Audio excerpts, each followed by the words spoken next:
All right, so I want to talk a little bit about a common pattern that I've been seeing in my office for my cross-neurotype couples. Okay, really quickly, what is a cross-neurotype couple?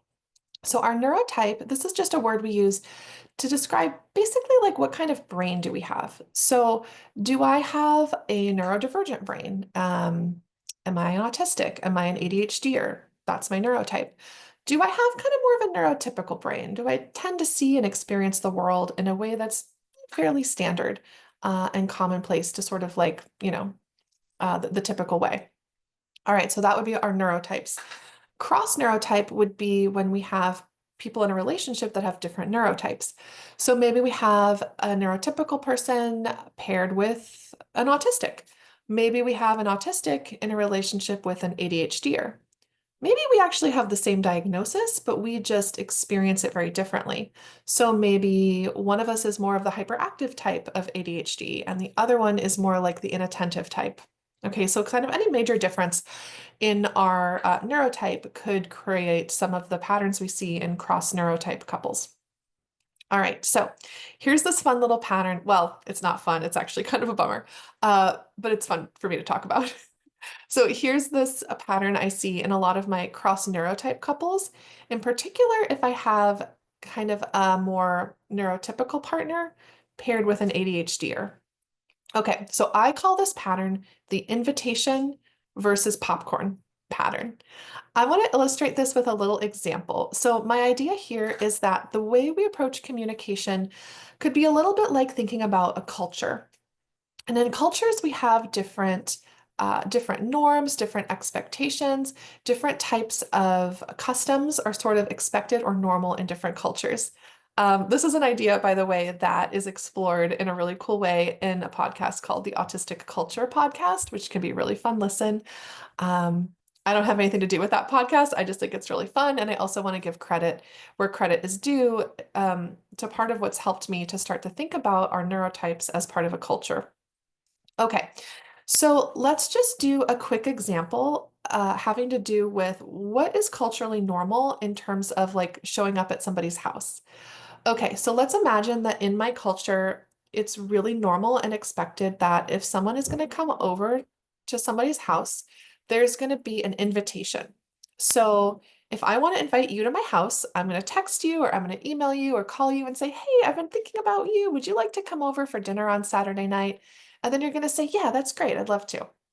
And then maybe a little while later, you're going to invite me over and sort of like it's going to be reciprocal that you're going to say, hey, I loved seeing you the other day. Would you like to come over to my house this time and I'll make dinner for you? And I'd say, yeah, that's great. Okay, so we're kind of giving and exchanging these invitations. And that's what feels connected, loving, and typical in that culture. It might be considered a little rude if someone just like shows up at my house without an invitation because it's like, I didn't invite you over. Like, I don't think I have enough food for you. Like, oh, this is kind of awkward now, right? So, so that might be a little weird. Okay, let's imagine that instead we live in a culture where it's totally normal and expected to just like show up at someone's house. Like, hey, oh my gosh, I was driving in the neighborhood and I realized like this is where you live. Like, hey, how's it going? Like, I'm just gonna pop up and then you're gonna say, like, oh, hey, I haven't seen you in forever. Oh my gosh, come on in. Yeah, I'm making dinner. I think I can scrounge something else up. Like, why don't you join us? And then next time you're thinking of me or you're in the area, you're just gonna pop up at my house and you're like, hey, how's it going? Like, yeah, it's kind of awkward right now because I'm folding laundry, but that's cool. Why don't you come in and we'll chat while I fold laundry and then we'll order a pizza, right? So that's what I'm gonna call more like the popcorn style, where it's like kind of expected and normal to just like show up. And like it might even be kind of rude if I'm like, oh my gosh, I think I saw you driving by the other day. Like, why didn't you knock on my door and say hi? Like, ouch, right? Like, you should just, don't you know, like, my door is always open. Come on over. Okay, so how does this play out in communication? So I see this a lot in my couples where maybe one person has kind of an invitation style. So what feels loving and connecting for this person is I'm going to ask you a question. Hey, how was your day? You're going to answer the question. I'm going to listen. And then you're going to say, "Oh, how was your day?" And then I'm going to say, "Oh, thanks for asking." And then I'm going to tell you how my day was, and you're going to listen. And then the conversation is going to sort of build in this like invitation and response style where we're sort of like giving and receiving these like invitations. We're asking each other the same kinds of questions.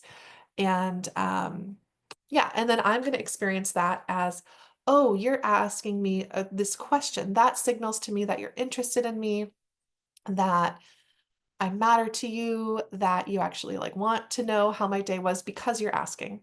Okay. So then we might have a partner who's kind of more popcorn style. They might just sort of feel like, "Well, in my communication culture, I just kind of share stuff with you that I think is interesting, and I know that you're going to share things with me that you think are interesting or that you want me to know." And then the conversation is just going to kind of popcorn from there. And I don't necessarily have to ask you a question because like you're just going to tell me what's on your mind, and I'm going to do the same. And if there's kind of a silence, like I might just kind of be like, "All right, well, you must not have anything to say on this topic. So like maybe I'm gonna keep I'm gonna keep talking." It might be considered a little like rude if I'm like, "Oh, like you wanted to tell me that? Like, why didn't you just tell me? Like, why were you waiting for me to ask?" Right? So, all right, so different cultures, different styles around this invitation or this popcorning.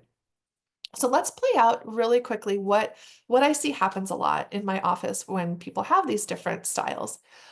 Okay, so I'm the invitation person, and I'm like, "Oh, I had like the craziest stuff happen in my day today. I really want to tell my partner about this. I'm going to start the conversation by asking them how their day was." And then they're going to ask me. Okay, so they walk in, "Hey, babe, how was your day?" Okay, popcorn partner, like, "Oh, yeah, like, here's what happened. Like, this thing happened, this thing happened, this thing happened. And like, that was crazy because remember last week when I did blah, blah, blah? Like, yeah, blah, blah, blah, blah." And then and then it gets quiet, and I'm, like, waiting for my partner to share what, like, they wanna share, and they're over here being like, "Why aren't you asking me how my day was? Like, I have something I really wanna tell you, but you're not asking, and so now, like, that's kind of a bummer, but, I don't really know what to do about that." And then popcorn person's like, "Well, you're not really saying much, so I don't really know what to do about that.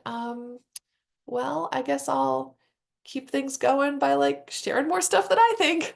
Boop, boop, boop, boop, boop. Here we go. And then invitation person's like, "Gosh, you're really just not asking me and you're continuing to talk about yourself. Like, this is kind of a bummer," right? So you can see how this could feel like kind of confusing and frustrating for both of these people because they have kind of different expectations and different cultures around like how a conversation would unfold.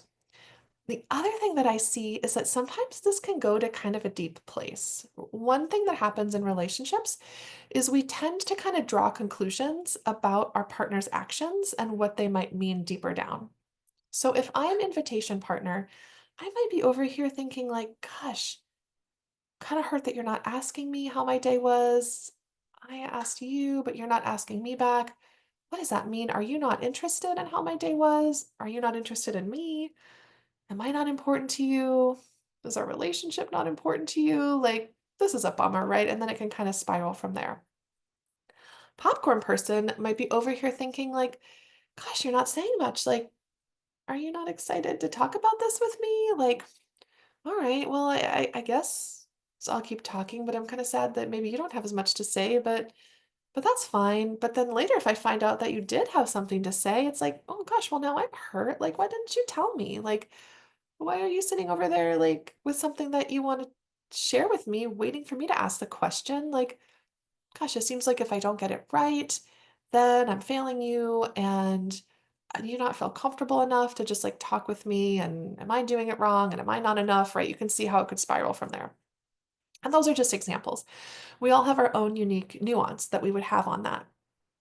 So, okay, so that's painful and that's heartbreaking, right? To have two people that actually really do want to have an awesome conversation to be kind of stuck and having this sort of cultural clash. So, what do we do?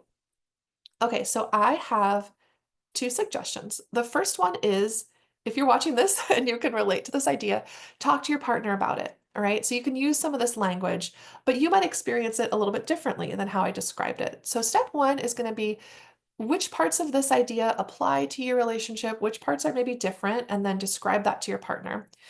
And then if it's happening in the moment, you can kind of call it out and you can say, "Oh, I wonder if that popcorn invitation thing is happening." And then that can kind of allow you to kind of have a little bit of a reset. "Oh yeah, actually I do have something I want to tell you, and I was kind of waiting for you to ask." "Oh, okay. Well, I didn't ask because I just kind of assumed you would tell me, but like I do want to know." So, and then you can kind of regroup. Okay. But if you've done therapy with me, then you know that I'm all about like deeper change, right? Surface level communication strategies are awesome. Let's use them. But I also like to help couples to try to like reshape their dynamic so that they get to experience things differently, kind of like from the root up. So for this kind of example, I have a challenge for each of you. Okay, if you are the invitation partner, I'm going to challenge you to see if you can try on the popcorn style a little bit and see what comes up.